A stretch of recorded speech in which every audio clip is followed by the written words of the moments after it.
नमस्कार, बहुत स्वागत है आपका। आप देख रहे हैं डीएनएन इंडिया और मैं हूं आपके साथ मोंटी राठौड़।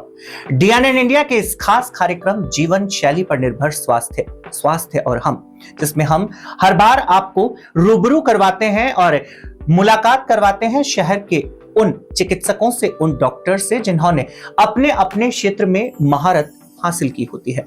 हमारे इस खास कार्यक्रम में, पिछले हफ्ते के कार्यक्रम में, हमने आपको आत्रेय आयुर्वेद पंचकर्म चिकित्सालय चाचियावास के वरिष्ठ चिकित्सक डॉक्टर सत्यनारायण शर्मा जी से रूबरू करवाया था और उन्होंने हमको उषा पानीय के बारे में जानकारी दी थी।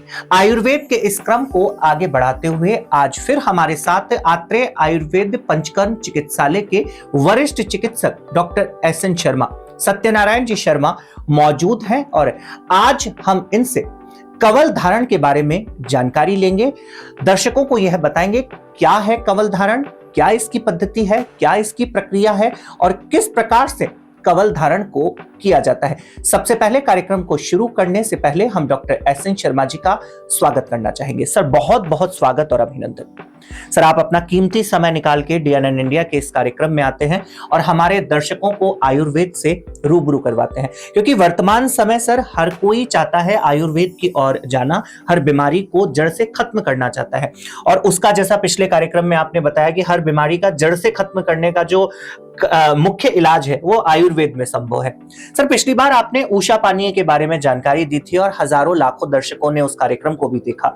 सर, आज आप जो जानकारी देना चाहते हैं, क्या है कवल धारण और क्या इसकी पूरी पद्धति और प्रक्रिया होती है? देखिए, आयुर्वेद में दिनचर्या का एक हिस्सा ये भी है कवल धारण। ये दांतों के जितने भी रोग होते हैं उनको ये सुरक्षित रखता है जी। ये इसके क्वाथ विधि और एक तेल के द्वारा, या तो तेलों के द्वारा औषधि निर्माण करके हम उसको धारण करते हैं, और या फिर हम क्वाथ विधि से भी ये कर सकते हैं। अब कवल धारण है क्या, तो उतना मुंह में पानी भरें या क्वाथ या तेल उतना मुंह में भरें जिससे हम चला सके जी। जैसे मान लो अपन ने 1 लीटर पानी में बॉईल किया और वो बॉईल करते करते 1 लीटर रहा, तो वो क्वाथ बना करके फिर उसका मुंह में उतना भरे, जैसे मान लो कि अपन ने 20 ml भरा और उसको फिर यूं ये चलाया, ये चला करके 1 आधा मिनट चला करके उसको अपन बाहर थूक देते हैं। फिर उसके बाद फिर और दूसरा लेते हैं, फिर उसको थूक देते हैं। फिर ये 3-4 बार करने से हमारे जो दांत है वो सुरक्षित हो जाते हैं। इसके लिए सर्वोत्तम जो है वो त्रिफला चूर्ण, मेरी दृष्टि से सर्वोत्तम ये त्रिफला चूर्ण रहता है। इसमें क्या है, कसाय रस है, और कसाय रस दांतों में जो कैविटी बन जाती है उसमें जाने के कारण से वो दांत गिरना बंद हो जाते हैं, या कैविटी वो धीरे धीरे खत्म हो जाती है जी। अगर जिनके कैविटी नहीं बनी है उनको भी हमें त्रिफला क्वाथ से कवल धारण करना चाहिए, और कवल धारण से वो कैविटी नहीं बनेगी। जितने भी आपके दांतों के रोग, या पायरिया हो, या दांतों में कैल्शियम की कमी हो, या देखिए किसी के कैविटी बन गई हो, उनके लिए सबसे बढ़िया, सबसे अति उत्तम ये त्रिफला क्वाथ है, और ये सस्ता भी पड़ता है जी। कई लोग तेलों के द्वारा कवल धारण बताते हैं, लेकिन तेल बहुत ज्यादा महंगे पड़ते हैं। जैसे इर्मेदादी तेल के द्वारा हम कवल धारण करते हैं।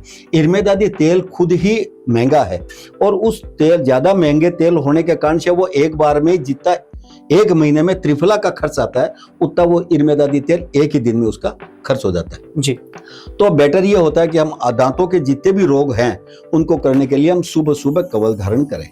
कवल धारण करने के से आपके जितने भी दुर्गंध, मुंह में दुर्गंध आना, पायरिया होना, या जितने भी जो भी रोग है वो इससे खत्म हो जाते हैं। सर, क्वाथ के बारे में आपने बताया, जो दर्शक हैं, क्वाथ क्या है, क्या ये चीज होती है और कैसे इसको? देखिए, क्वाथ वैसे तो क्या था, चतुर्थांश पानी अगर मान लो 1 लीटर बॉईल कर रहे हैं और चौथाई शेष रह जाता है, वो क्वाथ कहलाता है। लेकिन चूंकि हमें कवल धारण करना है, इसलिए उसको 4-5 उबाल देने, या थोड़ा सा आगे शेष रह जाए, छिजत में आ जाए, वो हम क्वाथ ले सकते हैं। जैसे 1 लीटर एक पूरे परिवार के लिए, 5-6 आदमियों के लिए बहुत होता है। तो 1 लीटर में जब आप उबालेंगे तो 750 ml या 500 ml रह जाए, या 600 ml जितना भी रह जाए, उसको हम यूज कर सकते हैं। इसको थोड़ा गुनगुना करके, जितना गुनगुना हो उतना हम इसको यूज करना चाहिए। पानी के अंदर ही त्रिफला चूर्ण जी, जैसा आपने बताया, तो वो जो क्वाथ बचा है 1 लीटर पानी में 500 उसको- 550 हाँ, ml उसको बचा है। छान करके उसको जी। कपड़े से छान ले, कपड़े से छाने क्योंकि अपशिष्ट द्रव्य कोई उसमें नहीं रह जाए।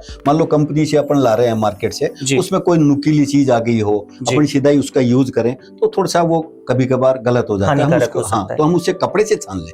जी। क्वाथ को हमेशा किसी भी प्रकार का क्वाथ यूज करने से पहले हम उसको कपड़े से छान लें तो वो ज्यादा बेटर होता है। और एहसन सर, ये कब इस्तेमाल, कितनी बार हफ्ते के अंदर, या इसको ये नियमित अगर प्रयोग करना है? वैसा देखा जाए तो अगर नियमित प्रयोग करें तो अच्छी बात है। 1 महीने नियमित प्रयोग करने के बाद में आप बीच में इसको छोड़ दें, 1-1.5 महीने छोड़ दें, जी। फिर इसको यूज करें, है ना, तो वो भी ज्यादा बेटर होता है। और हमेशा करें तो अति उत्तम है, जी। बहुत बढ़िया। लेकिन मुख्य रोगों के लिए कवल धारण बहुत ही अति उत्तम है। सर, ये जो विधि के बारे में आपने बताया, इसके अंदर कितनी मात्रा होनी चाहिए, ये सब कुछ जानकारी आपने दी, मगर इसमें समय की बाध्यता की बात करें, कोई समय भी निश्चित है कि हाँ। सुबह करना है, दोपहर करना है या शाम करना है? हाँ, इसका क्या है कि जैसे हम लोग पेस्ट करते हैं, जी। उस पेस्ट की जगह भी हम इसको यूज कर सकते हैं। उसमें पेस्ट करने की आवश्यकता ही नहीं पड़ेगी क्योंकि मुख की दुर्गंध ही हटा देता है, अंदर जी। के जो कीटाणु है वो भी बाहर आपके उसके कवल धारण के साथ है। और इसको हम 8 बजे से लेकर के 7 बजे से 8 बजे के बीच में हम कर सकते हैं। जी। मान लो चाय वाय पी ली उसके बाद में भी कर सकते हो, लेकिन पेस्ट करते हो उस समय इसको करना चाहिए।